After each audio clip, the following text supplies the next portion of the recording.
Good morning, everyone. My name is Chris Ramos. My name is Marco.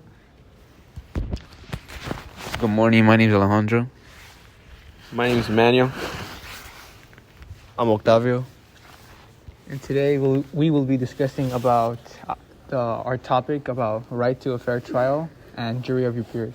So who would like to start? I would like to start off. All right, Manuel, here you go. Thank you.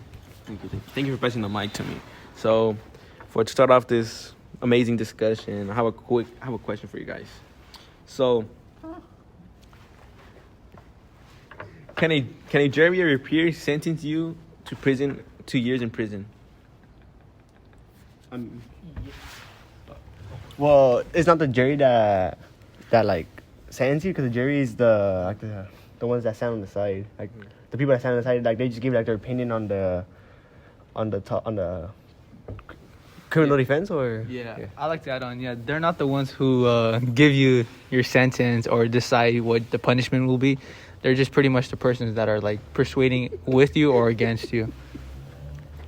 I feel like they could change how the trial goes, so they could make an impact. Like they could make you guilty or they could make you not guilty. So I feel like their opinion still matters, but they're not the one that decide like how long your sentence will be.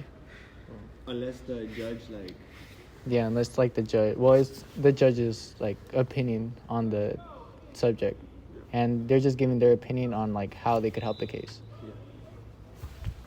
Thank you for helping me understand more about what they can and can't do. Yeah.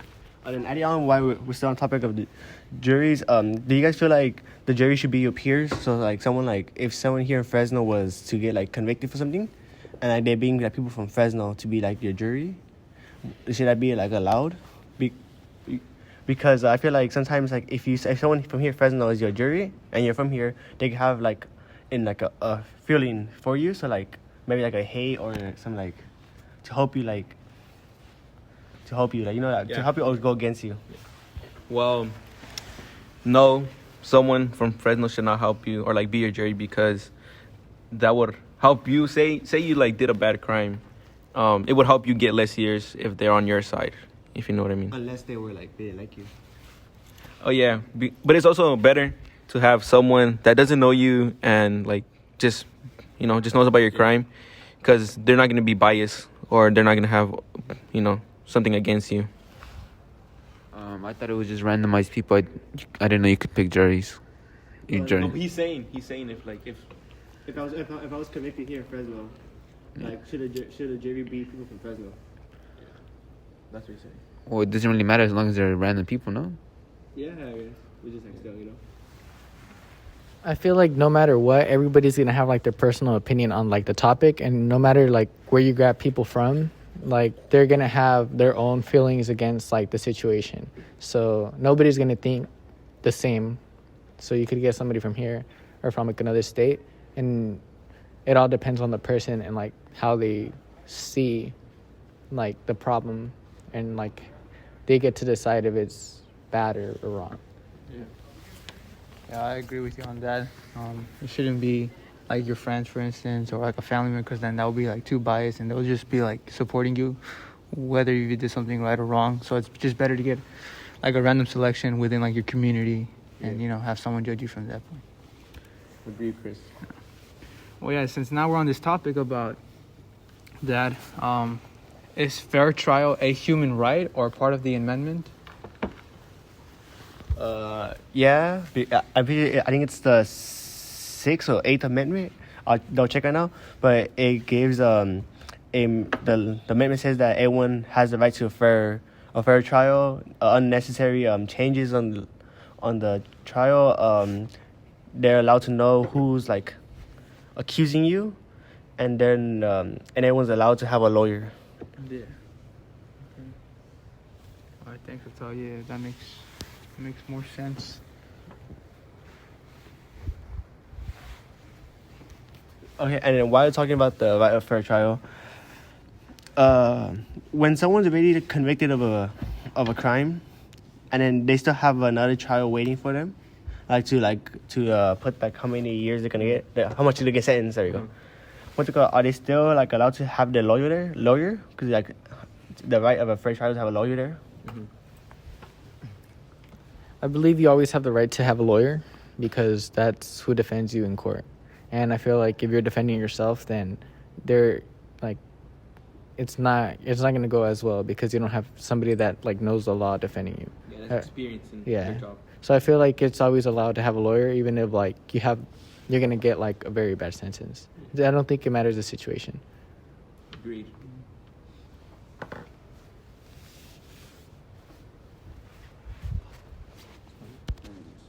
So talking about fair trials, I was wondering, is it considered a fair trial if one person has more money than the other, considering that one could get a better lawyer and then the other can get a bad lawyer, just because or what do you think?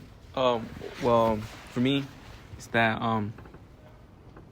that's just on them because that's how much money they earn and how much money they could provide for themselves, and if they don't make a good job and bring good income, that's on them because they can't afford a good lawyer, and Yeah, I understand where you're going with this, Manuel. There's a big difference in having a free lawyer and like a private lawyer, just because like as long as they're providing you with something, it's better than nothing. If you're poor and you can't have a lawyer, then at least it's something to have a lawyer that may know some knowledge of how to defend you compared to like a person with money. I feel like going back to the topic, is it a fair trial? I don't believe it is because like one definitely has an advantage. And in most cases, the person that has more money will end up winning. Yeah. So then I would say it's not fair then. Yeah, it's not fair.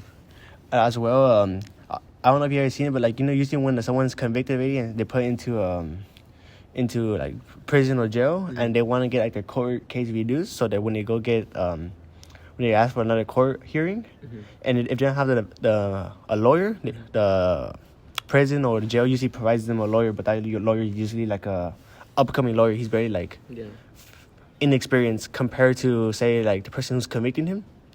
They could probably have like a good lawyer that probably has like 20 years experience. So if it's a fair trial, that's debatable. Probably not that much because of the lawyer's situation. Yes, sir.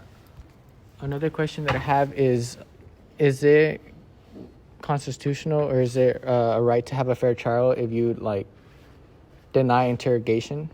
Like let's say you get arrested and then you're getting interrogated. Well, you have the right to remain silent, but will that go against you like in the court of law?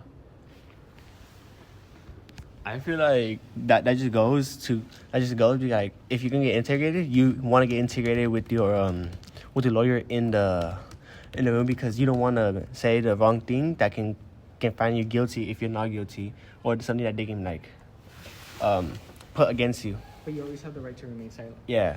Yeah, that's one of like your rights that every citizen has. Is the right to silence is legal. It's a legal principle that guarantees any individual the right to refuse to answer questions from law enforcement.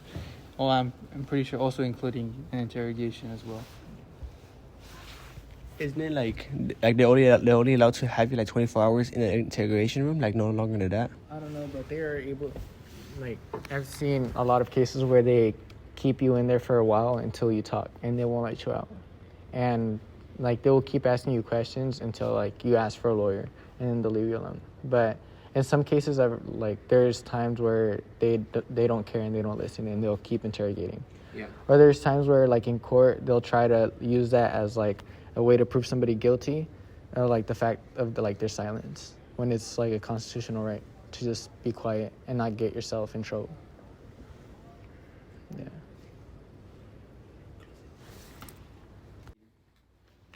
To wrap this up, thank you for listening to our discussion. Thank See you you. later. See you later. Alligator.